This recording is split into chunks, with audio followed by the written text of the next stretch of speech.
lads, welcome back for another recording. We just finished up chapter 8. It was a very short chapter, and I'm not sure if it's going to keep on going down this route of being very short. It very well may. I wouldn't put it past them. But with that in mind, let's head over to the Velvet Rose, or rather, let's go to the wharf first and see if we can't speak to the fisherman. What's Iron Bear doing here? It's rare to see him without Tenor nearby. Iron Bear, good morning. What brings you here today? I thought Tenor didn't require my services until this morning. That is correct. However, the events of the night previous, Cunningham thought my services as a bodyguard might be more useful elsewhere. Egad, has word spread so quickly? It's London. Of course it has. Tenor can be overbearing. I'm lucky this is all he did. Easy. First try. While I appreciate your concern, I must stress that the events of last night shall not be repeated. Please convey my greetings to Tenor and assure him that I will see him this evening. It is good to see you are well. He's not leaving. Did Tenor require that you remain glued to my side? He failed to specify. Well, in that case, I have things I must do today, and I'm certain you do as well. Cunningham is concerned for your well-being. If I didn't know any better, I'd say he included himself in that. Look, since I'm sure you have better things to do than follow me around, what if we agreed to meet later, at the tavern? I believe that could be arranged. Thank you, Iron Bear, truly. Good day, Miss Reed. My kingdom for some respite from all this. No, I'm keeping my kingdom. What are you chatting? There's no way I'm giving my kingdom away. Come on, be for real. Lock in. Hello again. You keep up with the news, so I don't suppose you recall any strange visitors last month? It's about that girl, Hannah, was it? One who turned up dead last month? You remember her? Of course I do, the poor dear. She was staying with us in one of the less fancy rooms for a spell. Did she have any visitors? No, we'll do it we'll do it in order. I believe she was killed in the hotel itself. What? Really? Saints, but that's a chilling thought. Apparently some residents had quite a scuffle the night of the murder. I suppose it's possible the poor dear had no idea. Did she have any visitors the night of the murder? Here, specifically? I'm afraid not. Plenty of people in and out that night though. Bam. And what happened to her personal effects after the crime? The bobbies took most of it in after the fact, except for a few bits and bobs. Sawyer produces a worn hairbrush with a carved ivory handle from a drawer set within the reception desk. This was hers. Might be a titch morbid, but I've been using it myself, truth be told. That is weird. It's yours if you'd like, even from evidence or some such. You were using a dead woman's hairbrush? Sorry shifts uncomfortably. Well, it's not like she was using it, was she? I couldn't let it go to waste. You ought to be ashamed of yourself. Sorry brushes high and fierce. Oh, like you're any better. Better to change the subject, though I'm glad the butcher's in my possession now.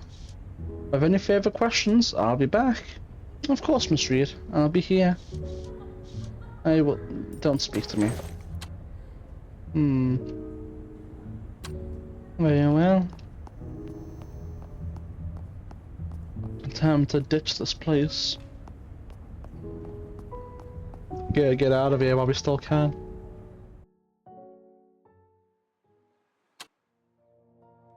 Alright, I don't...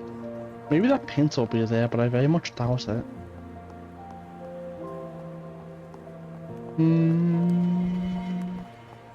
Oh, it is. And we have just the amount of money we need. Clara, Ginger Cake, it is you. What are you doing here? Jessica, my dear, good to see you, though I'm afraid I'm pressed by some rather dire business and haven't the time for a proper chaff. Seems you do little else than chase dire streets these days, Dove. Still, I've never known you to snub an invitation. What is so pressing about this business in particular, if you permit the curiosity?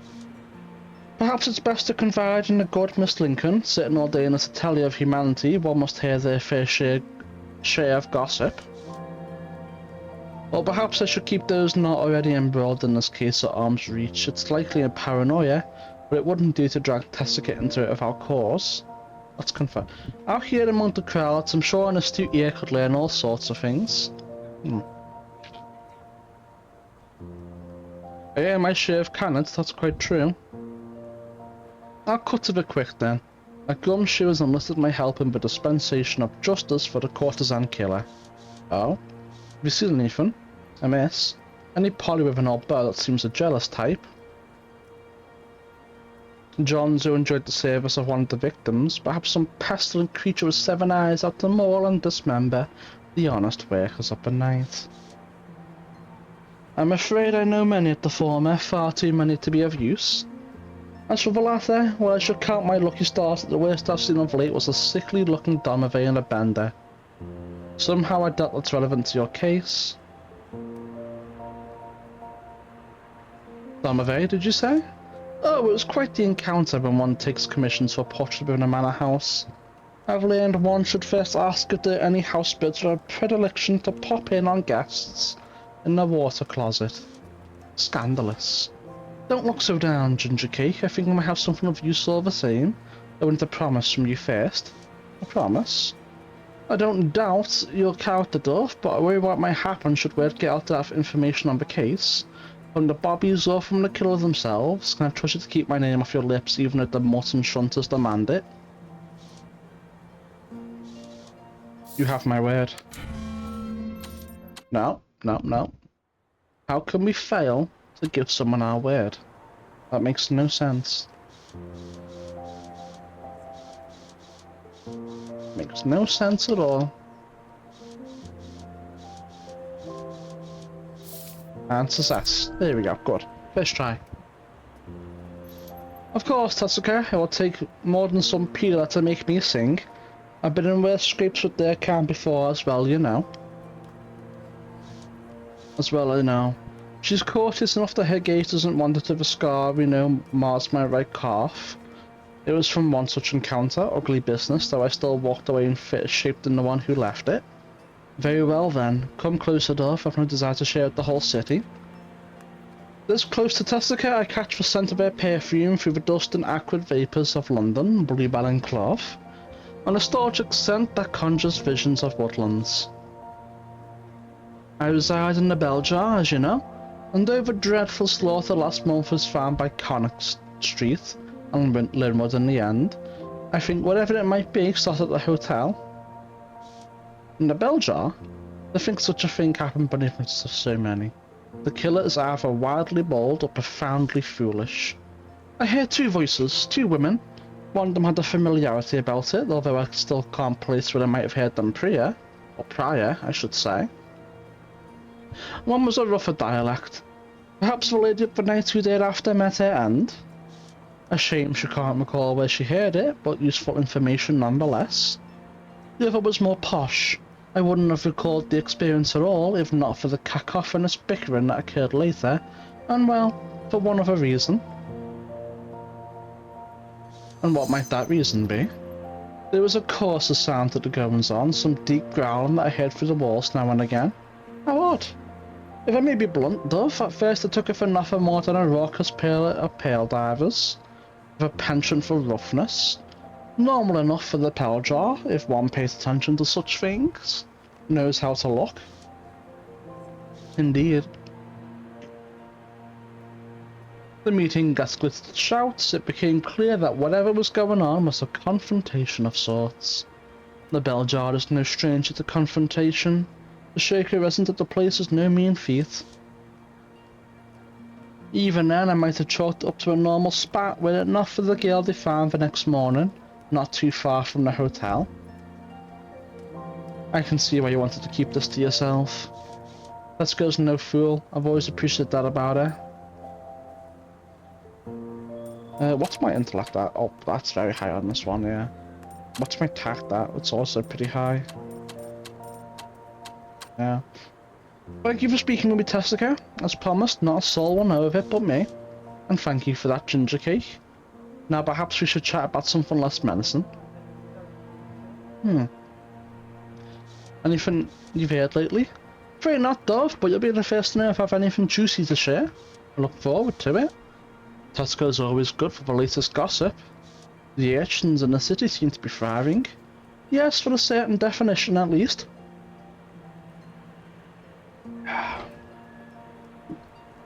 Why, just the other day there was quite the brouhaha over Kensington Way. Oh? Indeed. Seems the cut purse got into a spot of trouble with the law, but before the mutton shunter could administer the beating, some chap in a topper sent a carriage careening into a market stall. A poor barista got his leg broken. A topper? Could it be the ladsman has taken my words to heart? A fascinating tale, thanks for telling me. Of course, Dove. The city's wolves are gathering for another full moon. Indeed, I do so hate those exclusion zones. One would think a city that believes itself as advanced as London could develop an alternate solution. Neither Tessica nor I are London-born. I'd like to think that moving around so much has broadened our horizons. The Bruslavian population has never had issues with their lycanthrope majority. They have the proper infrastructure in order to be able to change. We haven't even the infrastructure in place to keep the reek of the Thames at bay. Indeed, different problems for different cities, I suppose. This seems like the Christian mission's having trouble in the East End. So I've heard. Something about financial woes marring their soup kitchen program, if I recall correctly. A shame in some ways. Think of how many souls would refrain from sin had the proper access to food. Or how focused artists would be on their paintings if their bellies kept quiet. An unenviable struggle, my dove. We do what we must, and I best be off. Behave yourself out there, ginger cake. Oh. Commission a painting. You know, I've been thinking of getting a portrait done myself, but not the stodgy old-fashioned kind that frowns down at you from over the mantel. Might I commission you? If you're still taking them, of course. Oh, yes, indeed. If you're serious, the price is reasonable. No promissory notes or haggling, even for you, I'm afraid, at £3 sterling. And here's the money. Thank you. It's always a pleasure to paint someone as lovely as you, my dove. Shall we start right now? I don't see why not.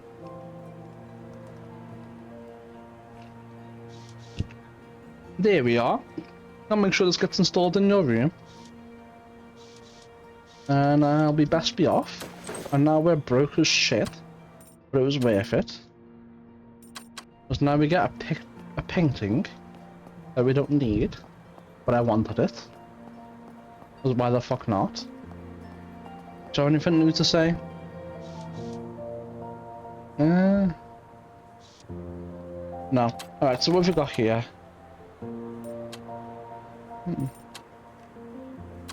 Alright, let's go to the wharf. First things first. We'll see if that fisherman's there, Philippe. And then we'll go in the tavern and see if we can get our winnings, if possible. He is not here. This is where Philippe is usually selling fish. Strange he isn't here. But he's busy elsewhere. I think Philippe might be the killer. I hope he wasn't caught up in whatever happened to poor Ariana last night. Good day, milady. Lovely weather for a change, isn't it? Aye, the sky was clear nearly hours, ships came in smooth. Give me a cigarette. Aww. I thought for sure after all this time he would oblige and give me another one. Yeah, I really don't think there's anything new apart from the quests. Yeah, alright. Let's go inside, if we can. We can. And let's see if we can't get our money. Jeremy, how's it going? Ah, Mr. Reed, glad to see you peeled yourself up off the cobbles. I know you were just doing your job, the money was stolen anyhow. That's an attempt to resonate with old Jeremy, it's a weak one. I don't make friends, at least not with your like. Whatever idea you got in your mind, better let it lie. I wouldn't have to crack that little letter of yours in again. I truly have nothing to say to this horrible excuse for a living being. Very true. We should lure him into a false sense of safety and then just kill him. Rachel, you're here to say your bet fared. I'm opening a book, aren't I? Sorry, chum. Your bet came up AR. Better luck next time. Ah, whatever. Scuffle dress up man's eyes me once more. How's our little family doing? Don't fash yourself, those kids are saving a chick in your pocket. What are you doing here, eh? Right then, ugh. No thank you. Hercules, can we pet you yet? Nope. Alright. Well, we didn't get any money. And Philippe is not there. Where we expected him to be.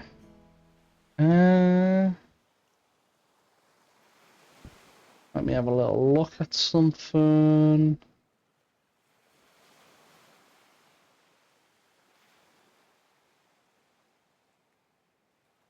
Alright. I'm good. I don't see anything new being at these places.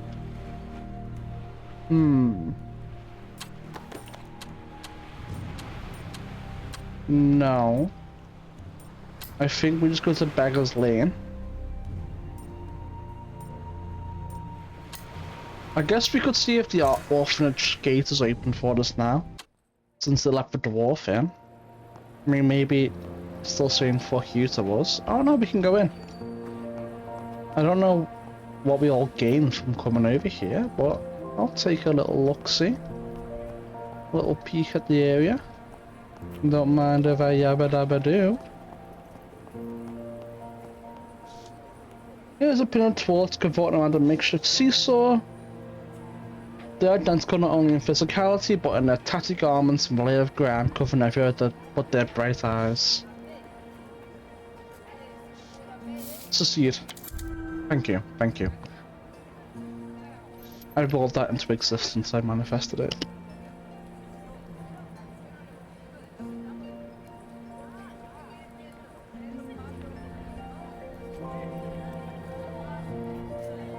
Listen, I've been looking for a murderer, someone who's killed several times in the East End. Do either of you know anything about it? Yeah, I heard about it. We didn't kill him, honest. What did you hear? Yeah, those ladies were chopped into tiny bits and getting served in soup at the Royal Palace. Well, that's not helpful. Time to move on. Well, you guys have fun with that. I got my skill check, I don't really care. Hi, my name's Clara. Oh yeah, so what? I'm Trudy. Nice to meet you. Trudy, I told you don't go telling weirdos your real name. Of course it isn't your real name anyway, right? Right, sorry Horace. The flinty glare Horace diverts at his companion even gives me a tiny shiver. I don't know who they are. Do the intellect check. I'm not a weirdo, and my name's Clara. I'm investigating the murder of several courtesans in the East End. That's amazing. I want to be a detective when I grow up. You never said that before? Well, now I have. Do either of you know anything about the murders? Is that a real question? No. Don't be mean. I like her. Okay, okay. I heard the killer was this big hairy guy with a cleaver and he makes marionettes out of the victim's bones. Hearing this, poor little tree looks like she might wet herself. That seems far-fetched. You asked me what I heard, that was it. What did I expect to learn after all? Yeah, very true. Every time I was your age, I was picking pockets in Sorrow Square. I had my own gang too. Oh wow. And it was all girls too. There's no way that's true. It's all true. Ask anyone. But right now we already did this, but no, if we get another intellect point for nothing, then that's alright with me. You already mentioned it, silly. Yeah, we ain't got time for ladies who talk in circles. Alright then, I'll see you around, I suppose.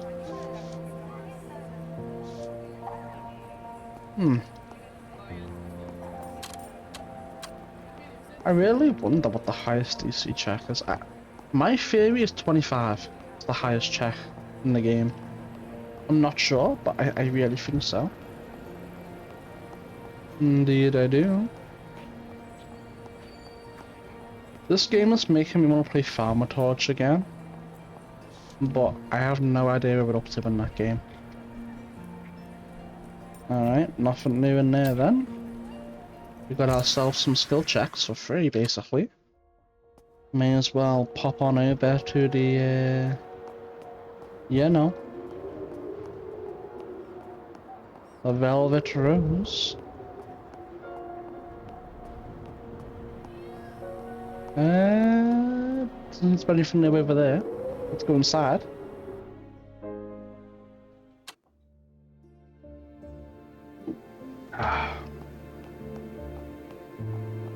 Hi guys, it's me. Oh, newspaper. New one. It appears to be a copy of a London journal, a small to middling paper, often prone to gossip, mongering and fluff. The front page story glares out in brazen black ink. The courtesan killer speaks.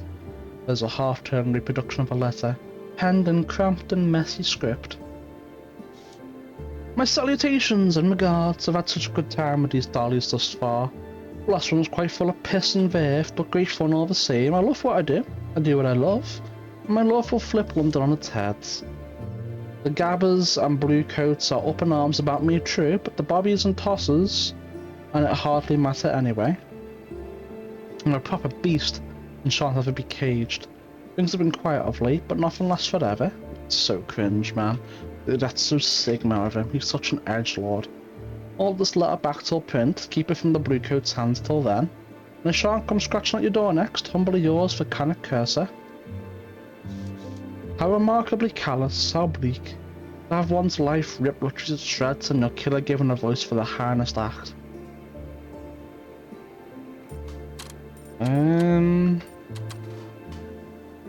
Oh, wait, intermission. Yeah, I will find the filth responsible for this. Indeed we shall. And then we will have the mods twist his balls. Yo, Lefty. Anything new to say? Naturally about the murder in the rose, chills the blood just to think of it. For just a moment I can see the tiniest crack in Lefty's cool facade. Oh aye, there's enough to give a lassie nightmares if she's vulnerable to that kind of thing. I take it you're not bothered though. Not a wee bit. I've touched with the worst London has to offer, though I suppose this could set a new bar. Don't have any idea who's responsible, do you? No, the only thing I know for certain is the Barnby bastard. Well, enough about that, as you wish. And I'll see you later. Clementine, you got something new? I have a long face. Believe it or not, Clem, I'm here to inspect the body. You're here to inspect the body? Were you secretly a police special this whole time then? Far from it, I assure you. No point in explaining to Clem how I end up in this mess, especially when I'm unsure of the finer details myself. Listen, you know I care for all the girls here, and know you do too. It's terrible what happened last night, right under our very noses. If only I could, She cuts off, shaking her head. There's nothing I can do, I know that, plain as day. But you, Clara, might just have a chance. You think so? Aye, I do.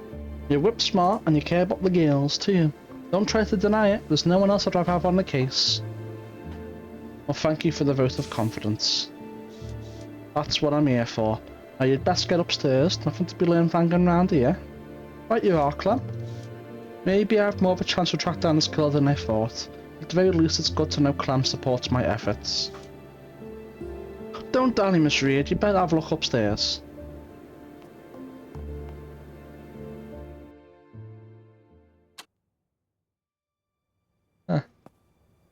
I don't want to though. I really don't want to.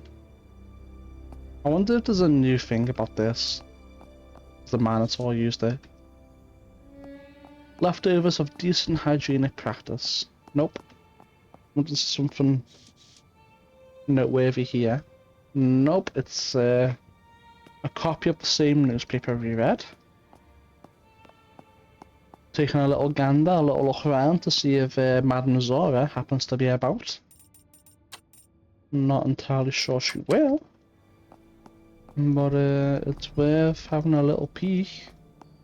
Well, there's Lou. Let's go speak to her. I think that nightstand option's new too. Hi Clara, I'm just here collecting my things. What have I made her so close to home? Madame Zora's gonna shutter the rose for a few days. I wouldn't doubt it. Perhaps it's the right thing to do. Let's see. Tact. Grace's intuition is our preferred stats. They level up. Never know with Zorish, but want to get back to business as soon as possible. Poor Ariana. I can't believe the killer struck right here in the rose. Me neither, Lou. I want to do whatever I can to stop the killings. Darlies, the world ever would forever be in your debt. Take care of yourself, Lou. I'll see you again soon. A worn and well-used nightstand where many a girl will stash her valuables before the evening rush.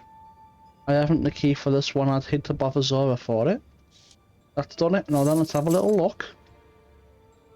The nightstand contains an assortment of odds and ends, among them several spools of thread, a simple love note from Philippe, the fishmonger, and a moonstone pendant.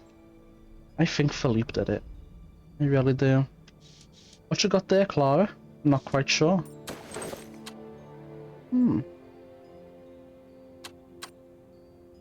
I still have my thing, right? Yeah, I do. Good. Not quite sure. Ari was using that drawer last time now. I guess you can have what's in it. No one to come back for it now. Anything about this necklace? I've never seen Ariana wear it. Is it new? Right, pities, that's for true. Think she said it belonged to some friend of hers. Don't know how she came about it or why she wasn't wearing it day in and day out. A nice piece like that. Could this necklace have belonged to Gwen Saney? Best keep hold of it for now. I still can't believe it a murder so close to home. Could have been any one of us. Oh well, but the brothel closed, at least I'll have a few days off. Sure, Lou, you deserve it. I'll see you around. Hang on, it's all the facts. That's right, time to move on. Alright then, let's make a new save over here and then investigate the body. I feel like we've done a lot of shit I'm meant to do later on in the chapter, so no big deal. It'll save us some time and some backtracking, surely. Hopefully the game will account for it. I'm sure it will. Good day, Miss Reed. Go ahead, I've cleared the room for you. Very well. The air in this room is stifling. It's that solid sense of dread that you only find next to a corpse. Quite different from simply reading about the courtesan killer in the papers. Every problem seems inconsequential until it's at your doorstep.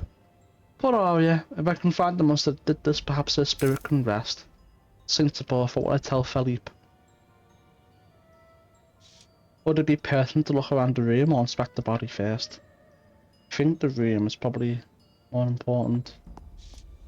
The rake and spacing of these claw marks seem utterly uniform. What does the old saying go? Symmetry is rarely found in nature. On the contrary, symmetry can be found in nature often. If memories of my college days serve me, a true saying, really. The concentration of blood suggests that the struggle began on the bed and proceeded until she hadn't the energy to continue. Reticle. Terrible. It's Arya's reticle, bloody and torn to shreds. Take it to place it with the body. It's only appropriate, some small act of personhood to bestow upon my fallen friend.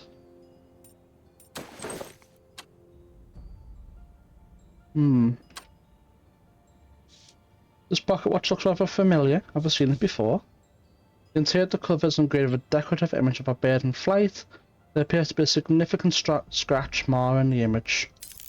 I'll take it with me. I'll hold on to this and see if I can't inquire after its owner. Maybe answering it over the courier shop could enlighten me. One of two places the killer could have entered the room, the other being the door, of course. I run my fingers along the wood grain near the hinges, feeling for any splintering. If the killer entered this way, it appears he didn't force the window open. So she probably knew them and let them in then, right? Look at the body. A lifeless and torn up body lies mouldering on the brothel floor. By the saint, it's all the more haunting up close. Ariana's hands sit open, though stiff rigor mortis. I carefully place her torn up reticle in the cage of her cold fingers. Rest well, Arya. No need to worry about what's left behind, no need to worry about anything anymore. I'll find whoever did this to you. You know that, don't you, Arya? Where should I start? Was that 2 intuition? That's crazy. Observe the room.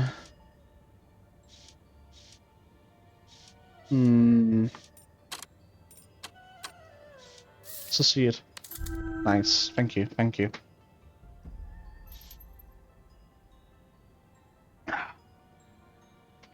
There's a splattering of blood across nearly the entire room, though it seems most concentrated on the bed and in the area where the body now lies. The concentration of blood suggests she was attacked while on the bed and struggled with her attacker until finally collapsing on the floor. If she'd already lost so much blood from the first attack on the bed, how did she have the endurance to fight much longer? Succeed. Fuck. Chat. Watch this. It's gonna be really cool. Oh, look at that! We did it! First try! Crazy. There are many gaping puncture wounds and rips across her entire body. She's been thoroughly brutalized. It resembles an animal attack, vicious, and beyond that which would have been necessary to simply kill her.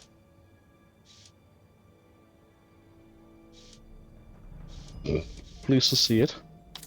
Thank you.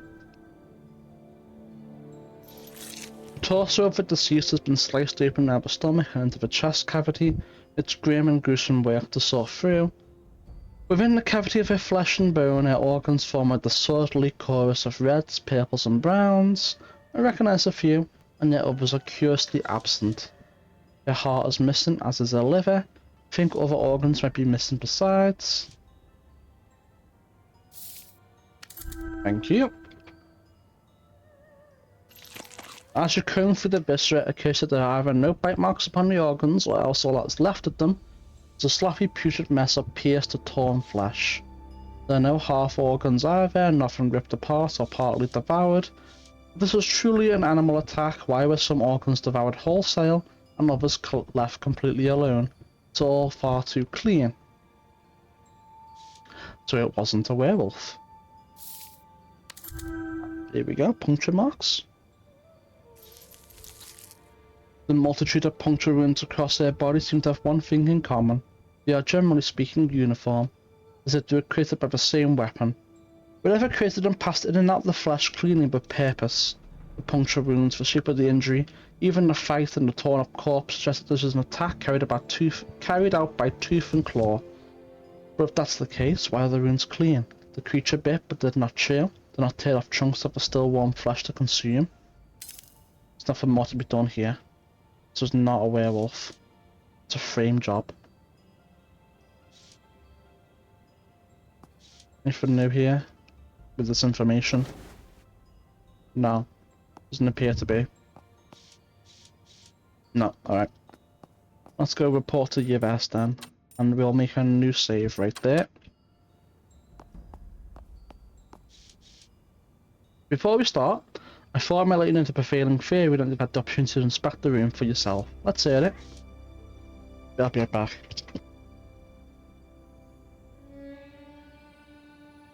And we're back. The authorities believe that this crime is not committed by self-possessed hands. Specifically, they are working under the assumption that this killing was committed by a lycanthrope. Given this, as well as the last killing's proximity to the full moon, and what do you believe? Suffice to say, there are many aspects of this case that do not make sense to me. Indeed, there are cracks in that conclusion. First of all, that last night was not the full moon proper. Some werewolves have been known to lose their heads in the days preceding it, but it's far from a universal affliction. I would do best to reserve my judgment, and for that matter, considering how much I'm willing to share with my friend here. But sharing our findings will be mutually beneficial to us both, insofar as understanding this case. That being said, it is hard to trust this unknown man, let alone his shadowy backers. So, Miss Reed, you've seen the body, anything you'd like to share?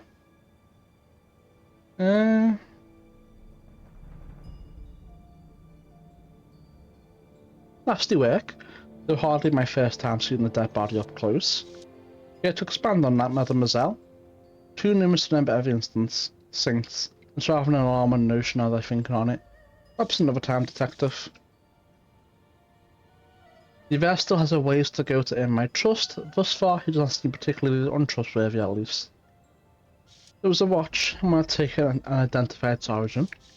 That's fair in me. I'll make sure the proper authorities know where the item has gone.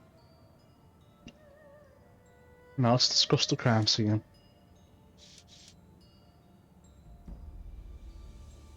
The wounds spoke of brutality. Wounds on the body were more severe than if the killer was simply trying to end their life. If anything, they resemble an animal attack. I can't say I disagree. Indeed, the other victims to this case share similar fates. It's part of the reason this case has received so much coverage by the press. There's a great deal of blood. While most of it was on the bed, the splatter also spread to the walls and floors. It would suggest she fought before succumbing to blood loss. Surely someone heard her if that was the case. What else did you see? I noticed something strange when I looked closely at her wounds. They were altogether uniform, precise. There was no sign of mastification of, well, chewing. While Miss Reed, that's the most disturbing detail. It would certainly contradict the prevailing notion that this was done by a werewolf. Is there anything else? Her heart and liver are missing. There may be additional organs missing as well, though I am no physician. A similar situation occurred with the other victims. He strokes his chin for a moment. Were there any further details? There are no partial organs. Their heart and liver at least were missing wholesale. Every organ was either damaged nearly beyond recognition, though present, or left alone entirely. Were this an animal attack, one might expect some signs of feeding or partial consumption. You're quite right. It was not an animal. This does not look shaken. His composure suggests that these doubts had already crossed his mind. Was there anything else? Nope, that's it. Those are the details.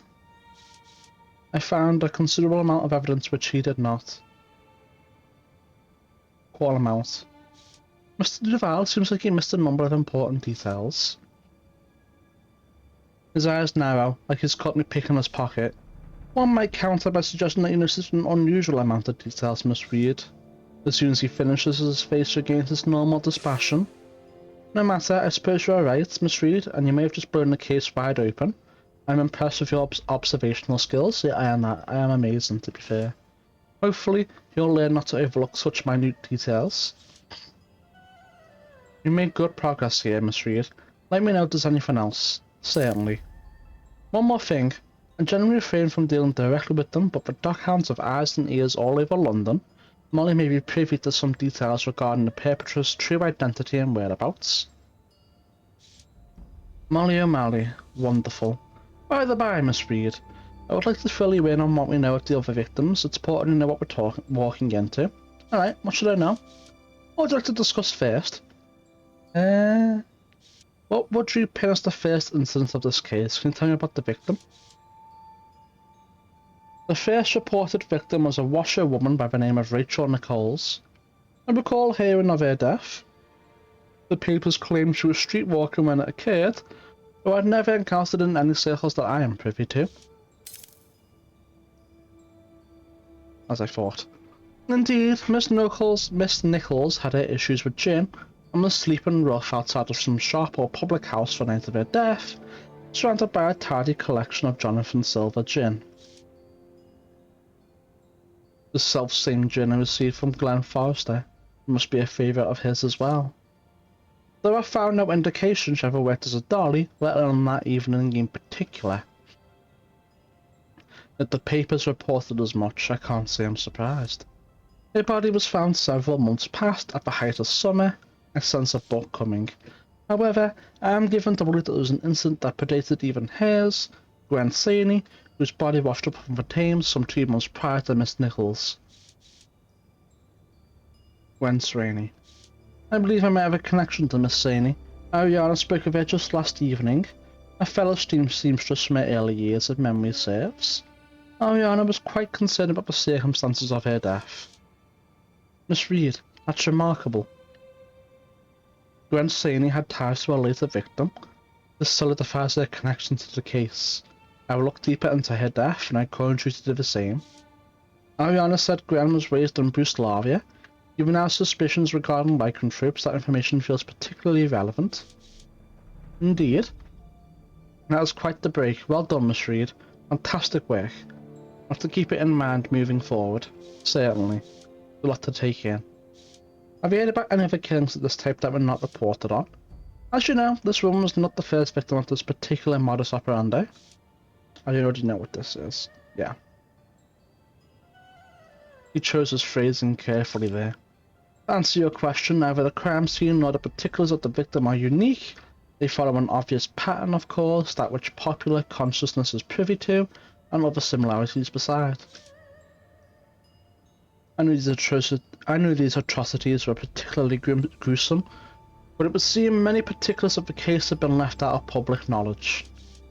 There are similar incidents that, for one reason or another, have not been taken up by the press. Tragically, even accounting for them, there's little to go off in terms of identifying a suspect. Little, but not nothing. Indeed, we have already spoken of Casey Loggery when, if memory serves, for Dollymop who was found with medicine from one Gordon Gray in his possession. Oh, I remember now. The news on that front? I've already been to Mr. Gray's shop in Sorrow Square and spoken to him, but I found nothing of consequence. I did, however, have a suspicion that he may not have been entirely forthcoming. Perhaps he might succeed where I did not. I'll pay him a visit as soon as I have the chance. Best of luck, Miss Reed. I hope it turns up something worthwhile. I hope so too. You mentioned these killings all have the same modus operandi. Have there been a space... I don't know what that means. Of other recent killings following a different pattern? There are always killings in London. These are different, yes, but murder is never entirely unique. He's being careful again. Simple raise at the eyebrow ought to convey my curiosity. The matter at hand is grim enough without adding unnecessary details from unrelated cases, though I can address it if you'd like. Additional details of other killings may help clarify the murders at hand. Very well. I do not wish to muddy the waters, but I do know of additional recent examples which point to serial killings of an entirely different sort. How atrocious. For instance, there are reports from America of a series of similar deaths in Chicago, where local medical schools have had a curious influx of young, wealthy women, all of whom died tragically by asphyxiation. Strangulation, then? They were not strangled. Average Chicago is experiencing a scourge of leaky pipes in the homes of gentle young ladies, or someone has perfected the art of luring women into gas chambers. Ghastly, but as you have said, it doesn't help much with the case at hand. Additionally, there have also been kidnappings as of late. Kidnappings? Children in the care of Sacred Heart Orphanage, for example. Suffice to say, our patrons have taken an interest in that particular mystery as well. And now we needn't be concerned by such things. Our patrons, indeed. Hard not to be at least a titch concerned, but I take his point, one problem at a time. One at a time, indeed. And what can you tell me about Hannah Lind, last month's victim? You are familiar with her? She used to work for the Rose. Myself and the other girls here remember her well enough. C'est bien. I'm sure that will be helpful as we build our case. Indeed. Hannah Lind, just as the others were, she had been badly brutalised, her body was a mess, and several of her organs were not present among the viscera. Just the same as the senseless slaughter that occurred last night. Can you tell me what Hannah's time at the Velvet Rose was like? I was not particularly close to Miss Lind, but I recall her employment here ending perhaps 2 years ago. Were the circumstances of the deceased's departure amicable? They seem to be.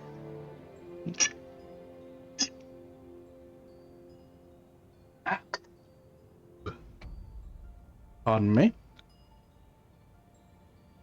As far as I'm aware, she relocated to the southern bank of the Thames. It was Madame Zora who suggested a more local brothel. She moved as planned and was thereafter employed with them.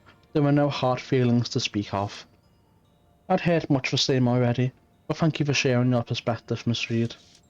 Always a pleasure to help. Anything else I should know? I'm afraid that is all I know of the victims. Thank you for the information, as you said. I think it best we follow up on these leads for the time being. Of course, Miss Reed. Best of luck. New save. Alright. So we have Mr. Gray at Sorrow Square. We have Molly. We have Philippe at the wharf. I think that's it, right? Hmm. Oh, hold on, they might have something new to say and that we've spoken to the guy upstairs. I doubt it, but may as well check. Nope. Nope. Alright, let's move on then. Let's get out of here. Let's waste them. Got things we can be doing out here.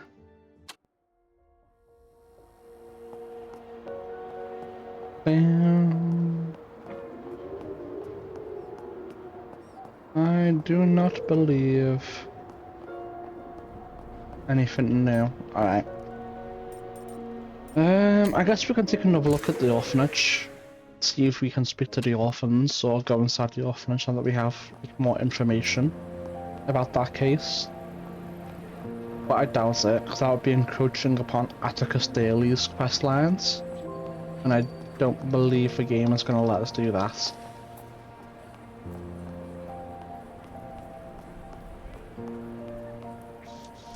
No, didn't think so. Can we go inside though?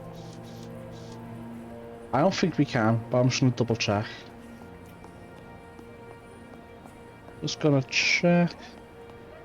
No, it's not even giving me an option. No, alright.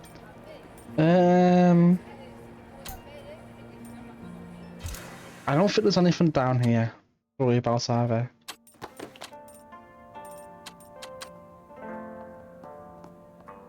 What am I doing? I'm just wasting time, man. There's nothing here.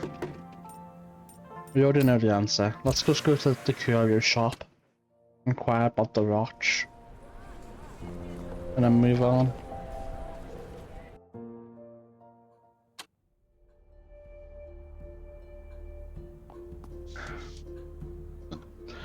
I wonder if you can tell me anything about this pocket watch. It's a fancy one. Anybody could tell you that. Real gold place. And yes, I've seen it before. Is that so? Are you sure? Yes, certainly. See the inside of the lid? An engraving of a bird with a great bloody scratch across the beak. What a shame, but I recognise it well. Sold it to a chap a while back. Do you remember when you sold it? 3 months back, at least, might be more than a few. You can tell me what the man you sold it to. You'd never been in the shop before, but I might have seen him around the neighbourhood. Tall fellow, lean but not scrawny. Didn't look moneyed at all, but gave an impression of great strength. Sudden head of hair on him too, gingered and thick. Sounds like Miss Camille has a bit of a crush on this mystery man. Doesn't Philippe have ginger hair? I never really looked. The girl could do worse, that's my opinion. Recall the name? I believe so. She and Sean, Simon, perhaps? Sykes? That's the one. You don't know him, do you? Made his acquaintance. You might recognise the watch. That's more than a little suspicious since I found out the crime scene. But it's almost too suspicious. Sykes may have forgotten it, or it could have easily been planted there. There's something else I'd like to discuss. On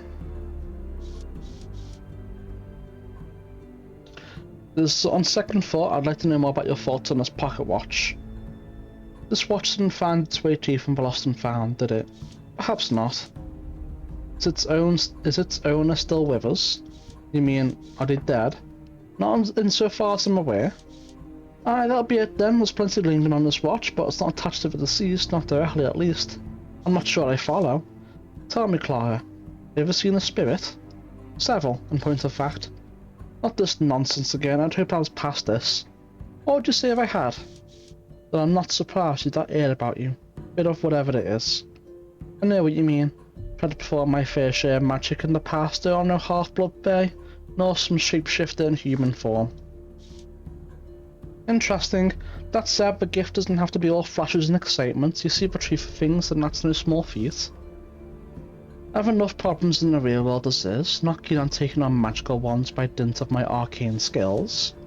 If you've got items from a person who's passed away, bring them to me, alright? If I'm correct, we might be able to have one last chat with the dearly departed. Well, I'll let you do the magical honours. Not me, Clara, you. This isn't some secret wisdom from my traveller mum or a ritual that some gadget was trying to ape for coin. As Selena spits upon the ground. Can't rightly say what it is or why. I've just been around long enough to pick some things up. I'd wager this isn't the first time you've seen death or had a run-in with the other side. Would any item work? Or just anything? Does it to be something meaningful? Be more specific? Antonina laughs. Very not, my dear. What's enough for some isn't enough for others. Sometimes nothing is enough to claw something out from behind the veil. I'm not trained in this sort of thing, just seen enough to make it work. I'll keep that in mind. Anything else you need? Nice to see you, Miss Kemeny. I'll be on my way.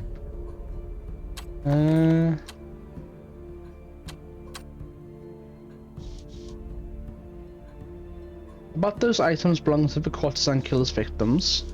How is this all meant to work? This part as simple as you please, not like a proper science, a big flash chin wag. The dearly departed. That's good to hear, there's only so much chin wagging of that sort I could take. It's all about what you can do when you set out to. All I need from you, my duck, is to have a sip of this and hold those trinkets in hand. What is it? This? Earl Grey and lavender. Best take a tick to relax before this sort of thing. Let's see. Now then, what's first? Gwen's necklace. Then let's begin. My mum's necklace. Why did I ever come to London? A question I'm quite familiar with. I didn't want to know. If I could have forgotten it, I would have. What is it she knew? What secret killed Gwen Sraney? I hadn't planned to tell anyone neither. But I remember the scandal from when I was small. Of course I heard. Everyone in town heard. The poor sod. My mother loved our new home so much. I hope they're happy there. They should never have left for London.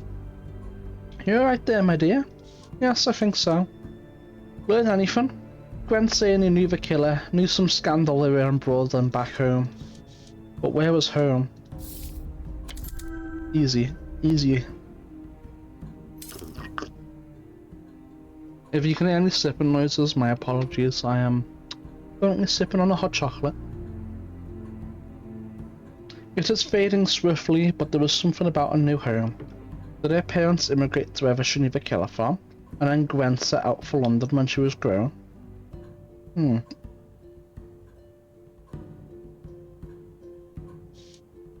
Their accent struck me as somewhat familiar.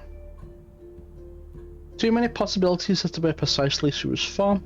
All that matters is that Gwen knew our killer's past, and the killer knew of her. That is why she was slain.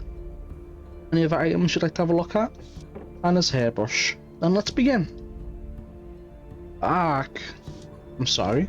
Aruga. Well, this one is quite odd. Pain. Just wanted to stop it. The senses are scattered, different, but becoming more lucid all the time. I was always so good at keeping my head, the best, but even the calmest beast will bite back when it's caught. It seems that's as much as I'm going to get. You're right, Clara, you look a bit peaky. I'm quite fine, I think. You think? This one, it was far less coherent than I expected. Can be the case sometimes when someone leaves us in an especially painful way, or when something else has mussed up the ritual of the thing. Is that all it was? No, look, I succeeded. First try. It's not just that. The senses were different somehow. In mine, not in pain, but in some other state entirely, something animal. This was actually a growling that night in the bell jar. I wonder. Perhaps the killer was not a wolf at all. Perhaps what dear Teska heard was Hannah Lind. Certainly warrants further investigation. Any of items you'd like to have a look at? A gin for Rachel. Quiet since it's been in an age. I don't like how this one feels. I didn't know what I was saying. Out of my head at the time, like I always was. That's right. Rachel Nichols was sleeping rough the evening of her death. Had been for some time. I didn't have nothing to say. Saying things is what got me gone in the end. She took it the wrong way. How peculiar. I crossed her and this is where it got me. I really believed it would be the gin that did me in. I was right, wasn't I? In a manner of speaking. Don't know who that mad brim thought I was. Who she thought Rachel was? Right, paranoid git, that one. A danger to herself and others. Certainly a danger to myself. Suppose it don't matter either way now, it's all done. I can't say precisely what happened to Rachel, but I have something else. Well, spit it out then. Whoever it was that did it in, that night was a woman. Whatever else happened to Miss Knuckles, that's a solid lead. Certainly asked some good questions. That's a damn good find, indeed. Any other items you'd like to have a look at? Not right now. I mean, if you change your mind. Hmm.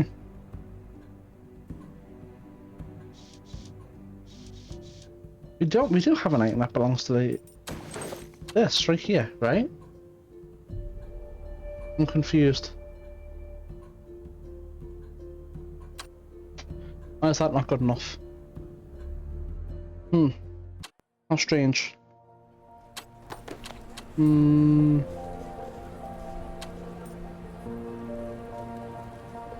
A dolly mop is found carrying a barrel from Gordon Gray's shop.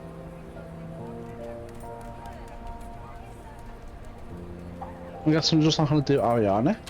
I mean, okay.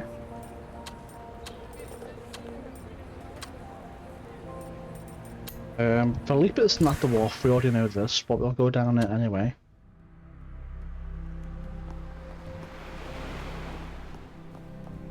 We already know this, but we'll go down again. Oh wait, what? It's back.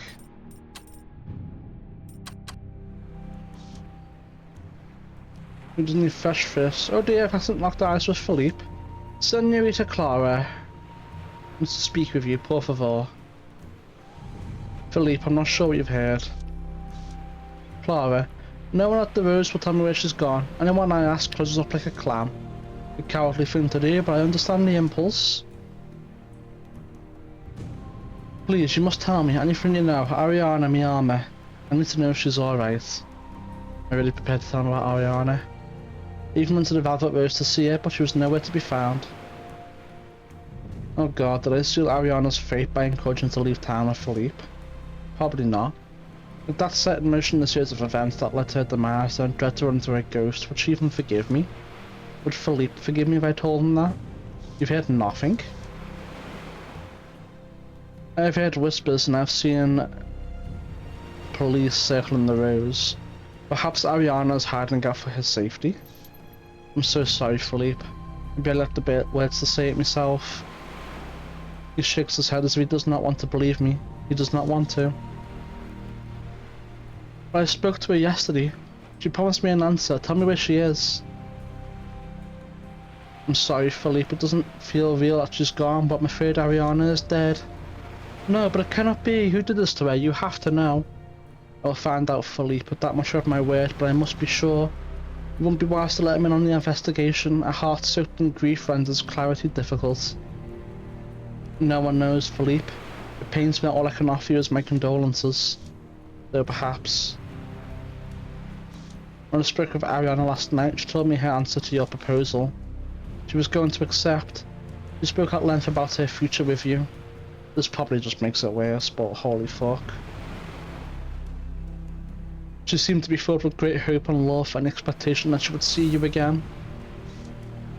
Now that I told him, I'd best take my leave. I feel like that's just rubbing salt in the wound. Can you actually complete that?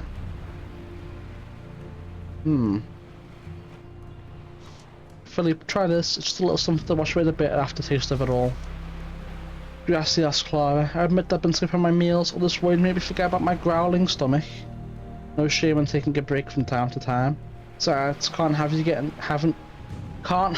scurvy like the average seaman. Aha, see, with this I will keep the scurvy away. It was good seeing you, my friend. I think it's time I move back home. London's become too much. I'd better leave him to his sorrows after all. I'm not here to buy fish and I've already offered him the best consolation I could muster. That was crazy. Let me check something real quick. Achievements. Come on, open them. Oh, they are open, they're just behind.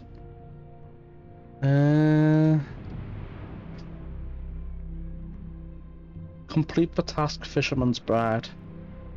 Oh, it looks like I failed it somehow. That's crazy.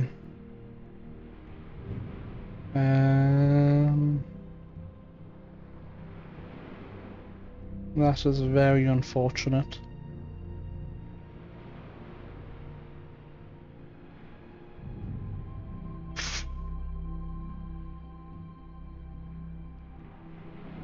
I don't know what the correct answers were to that to pass it, but it's true there.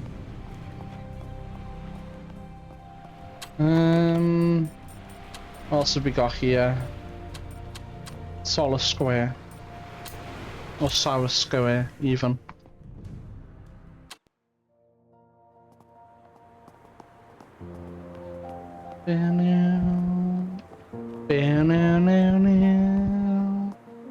Actually, I wonder. Sovereign Syndicate. Fisherman's Bride.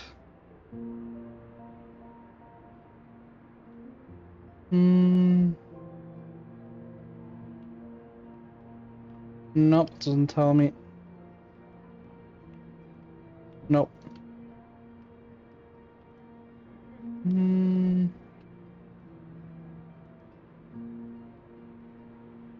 No, this is just a full walkthrough of chapter 2. It's not what I'm after. Nope. There's really not a lot of coverage.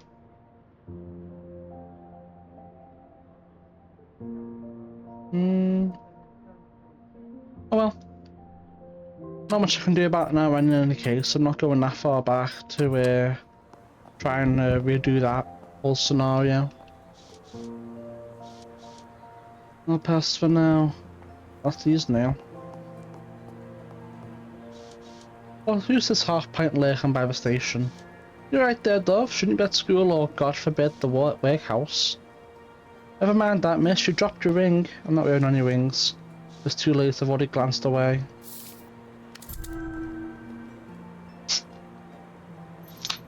Instinctively bring my elbows in towards my hips, trapping her wrist with my forearm while still inside my pocket.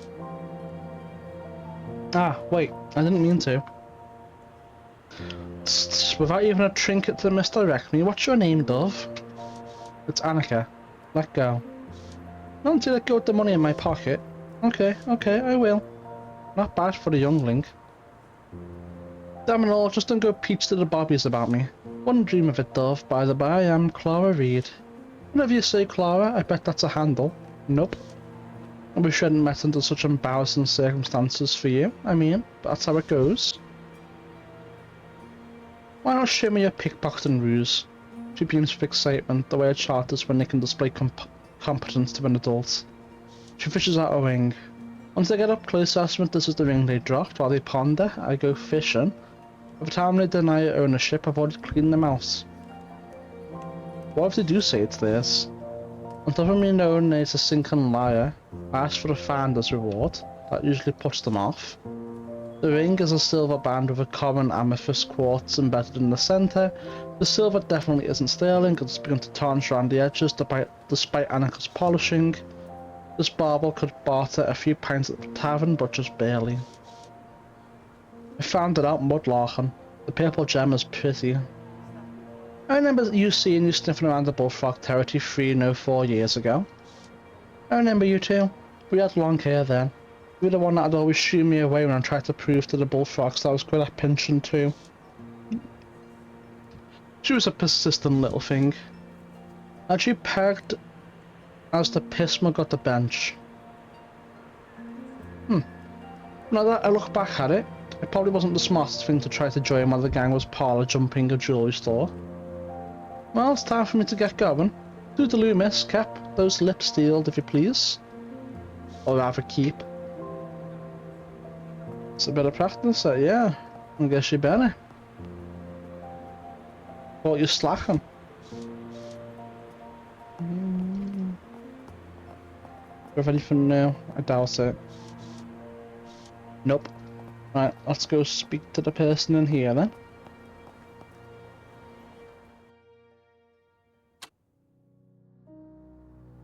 Oh. That's odd. Nobody's in the shop, but the door is open. Better have a look around. Maybe we can rob some more stuff. Tossed haphazardly on the table is a small jeweled bauble. Old and a bit tarnished, but otherwise well cared for. There's a gold men's stick pin. On its back is an engraving of a small tom. On its front a glittering orange cat's eye gem.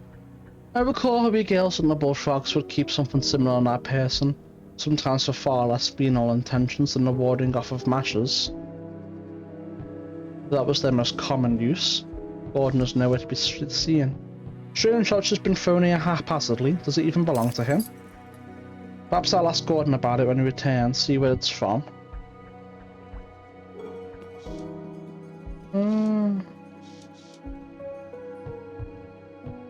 Yeah, I wouldn't know this. Push on it. I wonder what happened if I just pushed. The rack gives way with minimal exertion. Or strike me blind, isn't that curious? Isn't that him right there? A dark passage opens into a well-lit dungeon. Standing not far from a table of gore, a local apothecary reads over some papers. There's a chunk of flesh on the floor that looks remarkably like a human heart. I shan't like to speculate, nor will I let my eyes linger what I can only surmise is an operation table. The metal slab is stained with many layers of blood, as if multiple creatures let go of their life-giving essence upon its surface.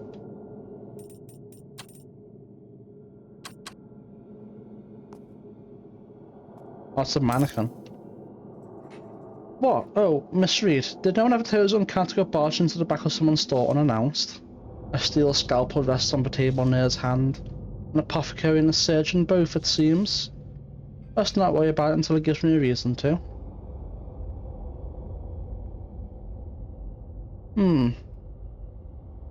Mr. Gray, pardon the prying, but what exactly are you doing here? Even through his complex array of lenses, I can see him raise his eyebrow.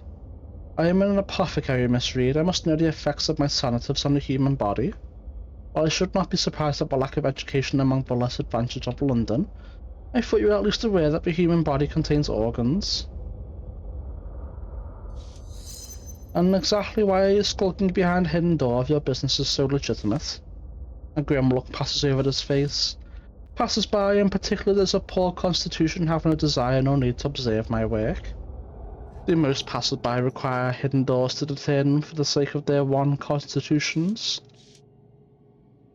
What a man does or does not do in his own place of business does not. His eye flashes to a door on the back wall, then back to me. Alright, my operation is somewhat less than legal, and I would rather not be stumbled upon by those with loose tongues and feeble minds.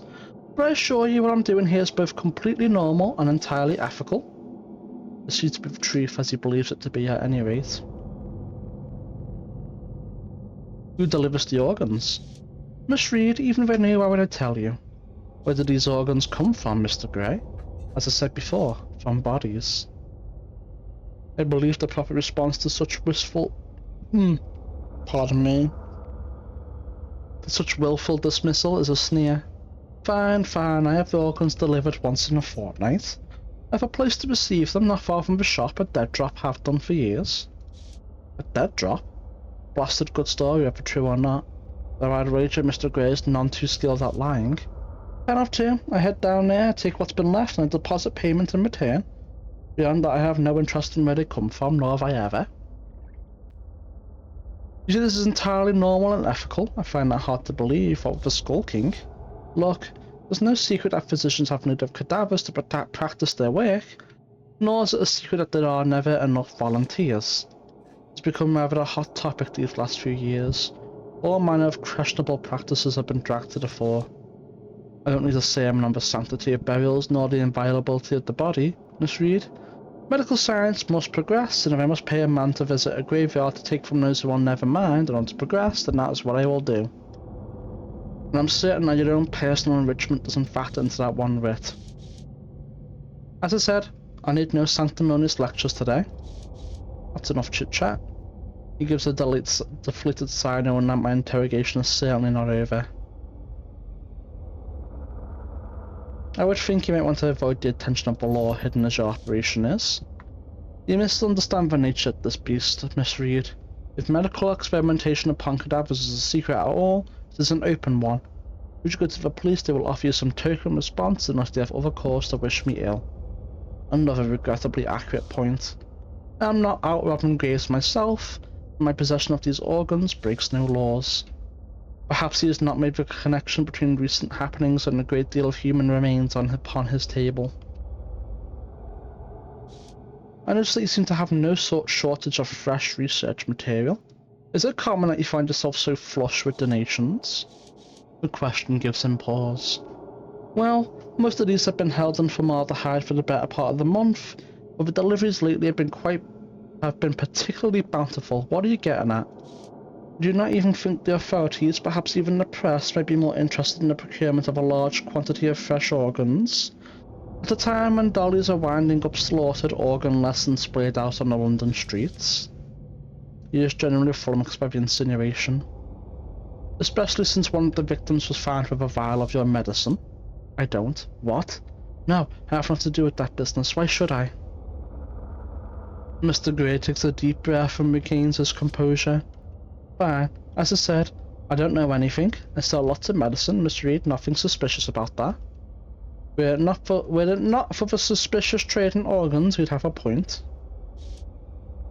But if I was some sort of criminal, I might spend my time with dogs, chasing my tail about on the edge of the flames. That is all I have to say on the matter. He's trying to shift the blame to the dog hounds. Not particularly subtle, though I suppose he was up to his elbows in blood. Mr. Gray, I believe I'll take my leave now. You have been most helpful, whether or not it was your genuine intent. Close the door on your way out. I will not weasel any more out of him. This is far from over, but now's the time to remove myself from this grotesque little vista. No, not yet. Not even a penny dreadful compares to this book, outlining the most grisly maladies known to the natural sciences. There's still blood on it, despite the sizable drain. How many bodies does he dissect? How I hope poor Ariana's body did not end up down here, though I fear it would be naive to assume it did not.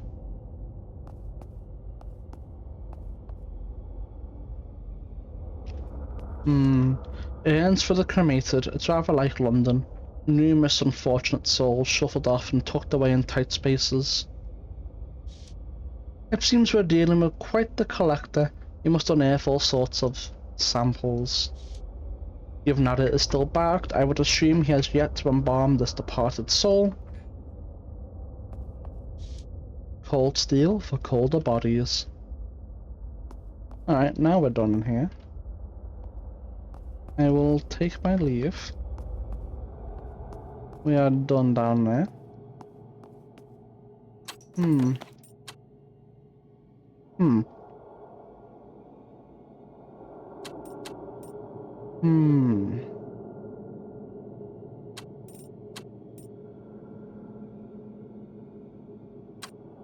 Alright.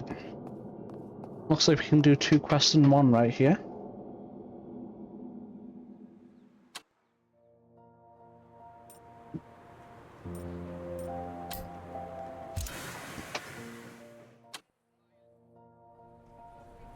Hello, housekeeping.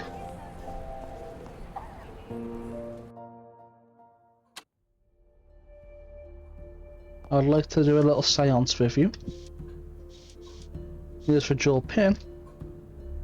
I found a stick pin at Gordon Gray's. Casey was found with medicine from Gray's. I think the two might be connected. Here we are again, aren't we? Again? What? Of all the ways it could have gone, all the prigs that didn't give a shite if I was alive or dead, and this is how it ended. Wrong place, wrong time. A pointless, sudden death. Pardon me? That's atrocious. Isn't it just? Such is life, eh? Judged by the company we keep, judged by whether any more kick up a fuss of it gone, all of us are selling our lives away, one way or another. Would I ever want to be a part of it? Don't get a choice, do we? Not usually. I just wish I had burnt it all down a bit more before the end. As do I. After all, my friend. Oh, that's crazy. +3. +3 at that too. Very nice. Almost 16 grace. I must admit I feel no small amount of kinship. Anything that might help a case? I think he was merely unlucky. What was it you guys told me? He was found with an elixir from Gordon Gray's on his person. Perhaps he saw something he should not have. Could have been anyone, the poor bastard. You know, the killer was supplying Mr. Gray with fresh material. Perhaps Casey Logie stumbled upon the dastard delivering their payload. Any items you'd like to have a look at? I think that's all for now. You've also mentioned 4 victims that you believe to be related to the case other than last night's murder. Aye. We've done good work here, and you might want to hear it, Clara, but you have a great talent in this. I'm quite aware. Those never made me any less apprehensive towards such things. Thank you, Angelina. Be seeing you. Do we go back and get the purse then? I don't think we can. If I had known it would be like this, I would have taken the purse. But I feel like the moonstone thing, this, should be good enough. I feel like it's meant to be the moonstone. Can we go inside? Can we grab the purse? We can go inside, but whether we can grab the purse or not, an entirely different question. Let's find out.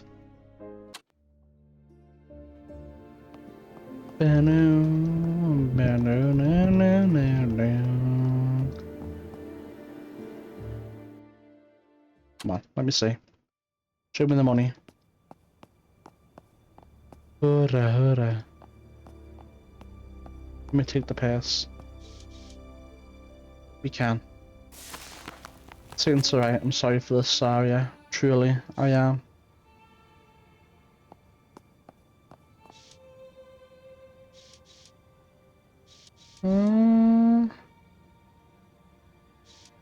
Feel like... Oh, I see, yeah. This is not much of interest. Yeah, we already know all this, yeah. No, I'll go for dialogue options anyway, just in case something new pops up, but otherwise I'm pretty sure we already know all this. Yeah, I'm good. Right, we'll see if the purse works, and if it doesn't, we'll reload.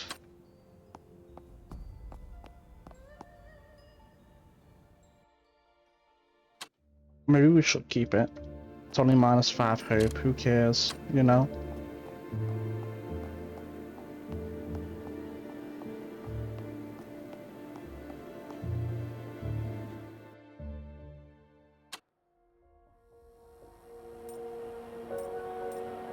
Let's see. Time for our little test, eh? I'm not sure if it will. I'm pretty sure it's the moonstone.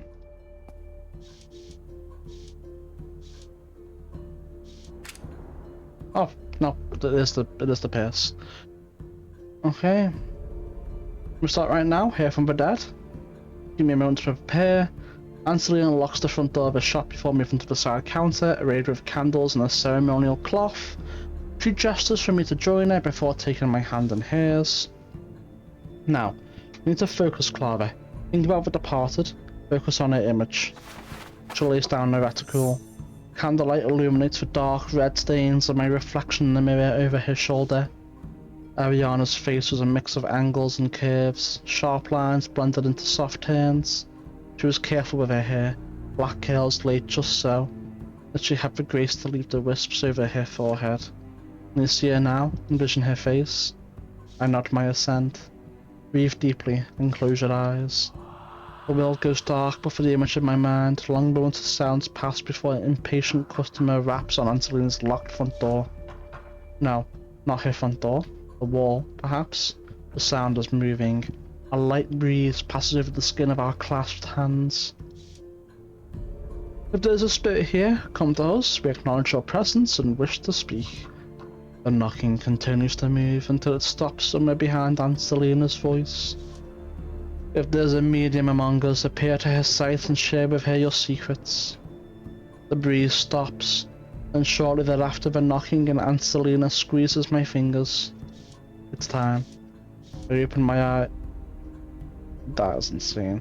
I open my eyes, and Angelina still stands at the counter in front of me, and in the darkened mirror, Ariana stands behind me, eyes locked with mine in the reflection. No. Oh, look at that, we've passed. Easy. She's no threat to me, and I'm here of my own volition, and I will act as such. Regardless, she's not the first spectre I've seen. Oh yeah, it's good to see you again. Ariana's voice replies, but it isn't the spirit's lips that move, it's mine.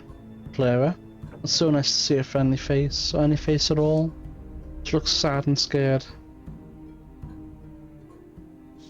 Because I've always wondered, Arya, what's it like? Is it better where you are than here? I would advise against that line of inquiry, my dear. Oh no, Clara. Where am I? There's nothing here. There's only me. Just me. She had to return until me loses all meaning. Terrifying prospect. Does it happen to everyone? Or is it because of how she died? Or is it the fact of being called back to the realm of living? Yeah, I'm trying to get to the bottom of what happened. I don't know if you understand, but you were killed at the Velvet Rose. Do you know who did this to you? I felt the waves of panic, despair. Despite Ariana's face and the mirror remaining unchanged, her voice escapes my lips with a cry of terror. Killed? No, I'm just lost. I don't want to be here. Can you help me? Like when I first came to work for Madame Zora? Oh, pardon me. You were so welcoming. You helped me find a place. Help me. Try to calm her down. Please be calm, Arya. I'm here with you. Perhaps if I can figure out what happened, I can help you find your way to where you're meant to be. What is the last thing you remember? The choking tension in the air lowers like waters receding in a sewer. Just before I might have drowned, I can breathe again. I was sitting by the window in the best room at the Rose, was waiting for a customer. I heard a voice outside calling from the alleyway. What voice? Sykes. He was outside in Becker's Lane, bickering with Clem at the door to the Palladium. Oh no, isn't that something? I stood. So at that moment, someone entered. I'm not sure. After that, everything went dark.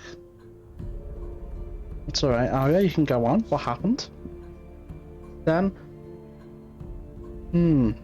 well, there was nothing. I just woke up here. I don't know where I am. Barbara, can you bring me home? The fear wells up again, a rising tide. I may not get much more out of her. Did you see anyone in the room with you? Did you hear anything?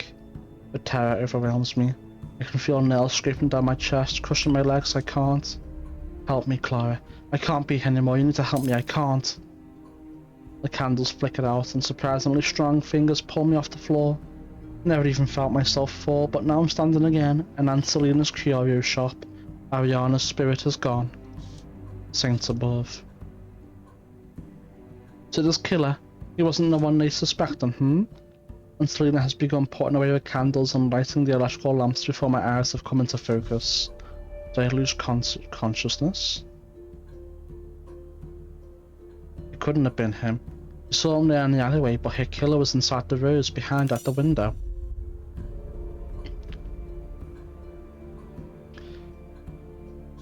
Well, that's important information. Will it help narrow the field?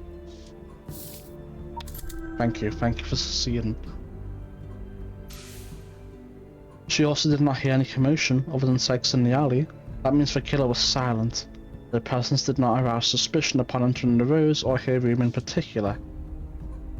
It's not much, but it's something. Gives you an approving nod. I think it's Philippe. I'm almost certain Philippe killed her. Such a bright young woman, but I'm afraid I really must reopen for business. Thank you, Angelina. You've helped me a great deal. But wouldn't you smell, Philippe? Because of the fish? My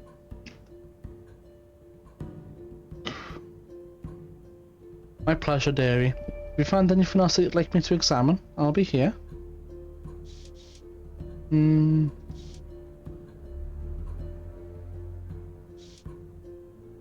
Alright, well I guess we'll go speak to Molly then.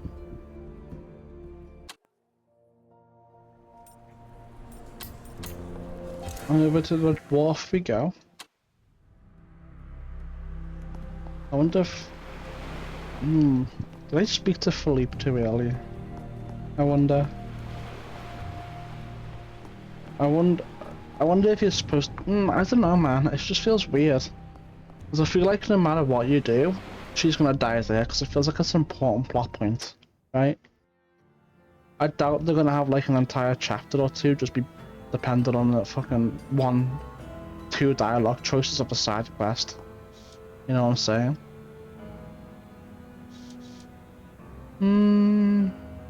Good to see you again, Iron Bear. May I ask what you're working at? Miss Reed, I see you're a woman of your word. I'm working on battle plans, of course. I'm an advanced scout for the Comanche people, and once I report back, we'll conquer all of Europe. Had his dry wit not broken into a small chuckle, I might have believed he was serious. Sounds very frightfully bloody. Is it now my turn to ask about what you are working on? To provide me with an unanticipated day off? Ah yes, I was eager not to have Iron Bear following me about London, but of course the man would want some explanation. Not that I can tell him what's really happening.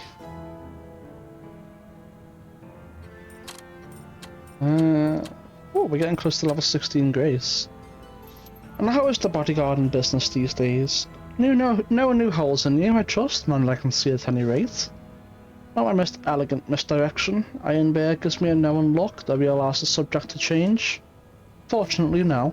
There have been no attempts on Cunningham's life in London, nor mine. If I'd come here expecting more excitement, I'd find myself remarkably disappointed. There's a pointed silence. I could leave now. I've met Iron Bear as promised, but if I find myself in a possession of a rare opportunity to get to know the man a little better. Well, since we're both here, I wonder if you might permit me a little curiosity. I have no particular objections. I've noticed that you always walk behind Tanner like a valet. That's unusual for a bodyguard, a Comanche custom perhaps. Cunningham knows to not walk beside or behind me. He is not a warrior, but a businessman. And he has not earned that right. Not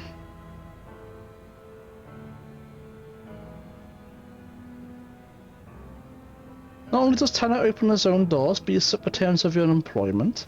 Seems that he's accompanying you and not the other way around. Iron Bar responds with a thin, measured grin that vanishes before I've even the time to blink. I am certain Cunningham with little thought to my people's customs. He has his pistol for the enemy that attacks from the front, and me for the fool who attacks from behind. I can't fault your logic. I had thought he would spend some of his time with you today, not for lack of trying. Still, Iron Bear has more than earned a measure of honesty from me. Tanner and I are perhaps not as close as you suppose. As expected, he looks unsurprised by the revelation. He's hinted recently that he is eager for me to return with him to this mythical Republic of Texas, land of wonder and easy prosperity. In fact, what's your opinion of the place? Texas has its highs and lows, like any other place. Between you and me, it would be much improved if there weren't so many Texans. It's always the way, isn't it? But I would encourage you to reach your own conclusions on the matter. When I leave London, I intend to do so on my own merit, so I'm afraid Tanner might be in for a bit of a shock. Cunningham might be shocked, but only because he would not see it coming, even if it becomes a home. One must not be afraid to leave a place when it is time to move on. We shared a moment of unexpected report. It seems that every time I see you, you're drawing in that journal of yours. Mind if I take a peek? Please. Rather than hand me the notebook, he opens it to a particular page. On the left-hand page is a collection of sketches as near as I can figure. They were disassembled components of some kind of machine. On the facing page is a list of names. The ones I recognise are either Austin employees or black market weapon dealers. Most of them are crossed out. It appears you're running into a few brick walls here. Yes, I've encountered unanticipated obstacles. It appears that even London's darkest underbelly is reluctant to deal with foreigners of a certain caste. Is this something I might be able to assist with? Perhaps so, given that Lord Braxton's one of your clients. Not only do they specialise in consumer devices, but Arsenal is the premier weapons manufacturer in England. My people have the numbers, the resources and the will to defeat the Republic of Texas Rangers. You lack only the right weapons. If I'm in a position to help you, then I will. But what exactly are you proposing? I have it from a reliable source that Lord Braxton has developed a prototype for a steam-powered repeating rifle. The real reason I've come to Europe is to arrange a shipment of rifles for the Comanche, but first I need the diagrams of that particular prototype. Have you any idea where one might find these diagrams? Not yet, no. I came here to speak with Molly, but she quickly gave me the brush off. If she rebuffed you, you're better off for it. When you make a deal with a snake, you're bound to get bitten. All the same, it was a risk I was willing to take, Miss Reed. As for the diagrams, I can assure you that they're not on the airship Silas, Lord Braxton never works while aboard. He mostly stands at the helm while gazing out over London. So that is how the well-heeled choose to spend their time, among other frivolous activities, yes. Alright, then meet me back here later in the day. I have an appointment with an Arsenal employee who might help me locate the diagrams. It'll be helpful if you join our conversation, but don't make it obvious that I was invited. That's right, Miss Reed. Then I'll see you here later on. For now, I'll keep my ears open and see what I can dig up.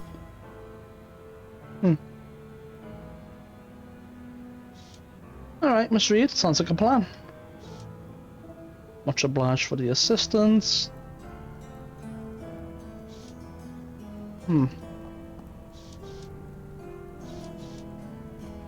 I think we're good here. Yeah, I guess it's time to speak to Molly. New save. And I bet this is the end of a chapter 2. Or near the end of it, at least. By the saints, there's much to discuss with Miss Molly. Do I have the headspace for all of this now? Let's get this over with. Other matters can wait. There she is, Clara dear. Thought you'd be around soon, if I'm being honest. What took you, love? Oh Molly, you mad cunt. Always a pleasure. I knew I could count on Clara V to be sensible.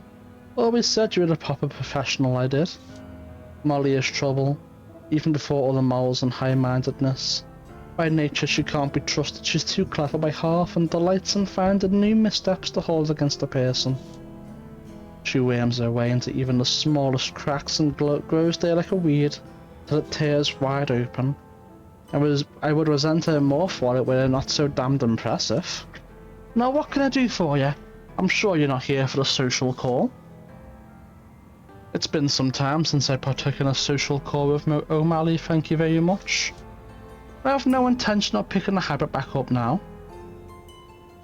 You have your hand in 100 pots, Molly. Sure you know something about the ongoing murders that the Bobbies don't. That's flattering, Clara, but I'm not omniscient. How should I know something even the oh-so-exceptional law dogs of Scotland Yard don't know? On an unrelated note, did you see the papers this morning? Quite a little number on the front page. I assume you're talking about the killer's letter? Bingo. What's your take on it then, Hawkshaw? You're right, it's quite something.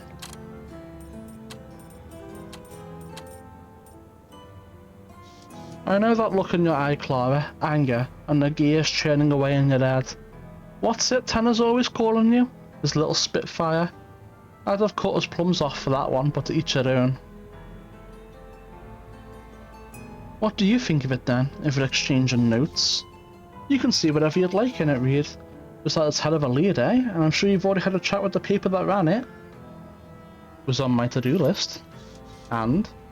You're right. I should make a call to the London Journal. Today. Only sensible. If memory serves, it was penned by a Paul parrot named Ivana Orsini. We had a run-in recently. That's so. My boys tell me she's been poking about the bell jar today. You might take a look for her there. Thank you, Molly. I'll be sure to keep up on it, or follow up on it. What's a bit of help between old friends, eh? Oh, and Clara? Don't pinch my capital again, or we'll hack off your legs, tie you up and toss you in the Thames. When did I do that? Selfishness is not living as one wishes to live, it is asking others to live as one wishes to live. That certainly came from an RM14 and this is deep Reddit, but okay. You met with Dante and Silas Braxton, head of Arsenal Engines, upon Silas's air yacht. A marvel of both technology and luxury. Having installed the determination core in Otto, you're excited to discover what new capabilities he might have been gifted. Would Otto be on his way to function as a truly independent automaton? Perhaps.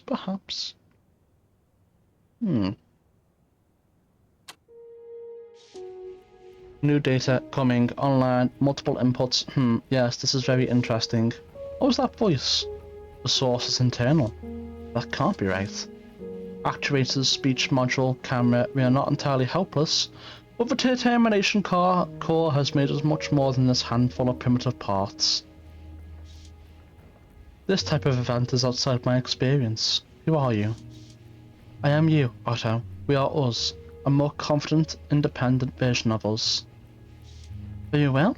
I welcome this improvement to my programming, even if I am not sure what it means. Impressive. This Teddy character's nascent attempts at data processing shows real promise. Though of course it's nothing compared to what we are.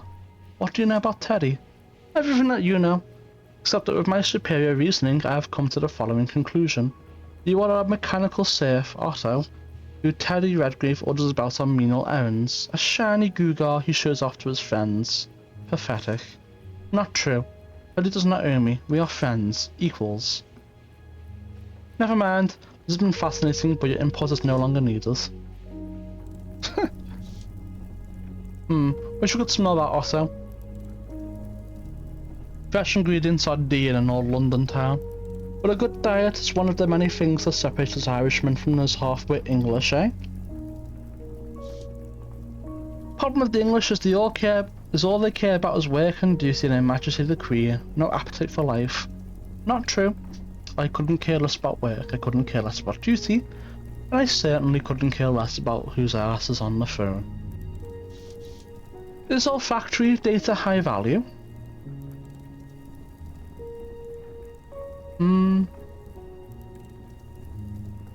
Absolutely. It is, just like emotional data when I can bear it. Do I have access to emotional data? Well, that's a right puzzler, Otto. With the determination engine installed, I believe you're best suited to answer that question. When will I be able to answer it? We can't run too far down that particular rabbit hole right now, my friend. We've got work to do in the outside world, as usual. What sort of work will it be?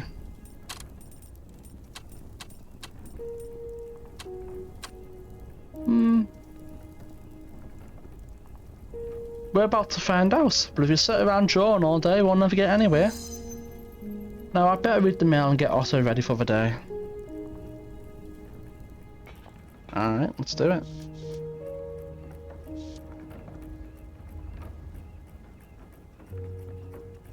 Perfect. Oh, can we actually use this again and get more gears? Alright, Otto, hold still for me. That's enough for now, Otto. You're spick and span. Maybe I'll need some more later. We'll see, but I was pretty thorough. I think it'll be nice and shiny for a long while. Okay. We take those, we take those. Oh, hold on. New save. And this is where we're going to call it for this episode. That was Chapter 9, completed. I'm not quite sure what we did wrong for the Fisherman Bride quest to not get the achievement. I'm not sure what dialogue options we're supposed to pick, if we did it too early in the chapter or too late well, it's not too late in the chapter, but you know what I mean. So I'm not entirely sure what we were supposed to do with that one, or if it was a bug. I'll probably have a little ask around in the Discord since there's no other resources I can see. But anyway, this is going to be the end of this episode. Thank you for watching. Don't forget to like and subscribe, it really helps a lot. It'd be even better if you would follow on Twitch, that would help even more. As I said, regardless of what happens, thank you for watching, and I'll see you in the next one. Bye.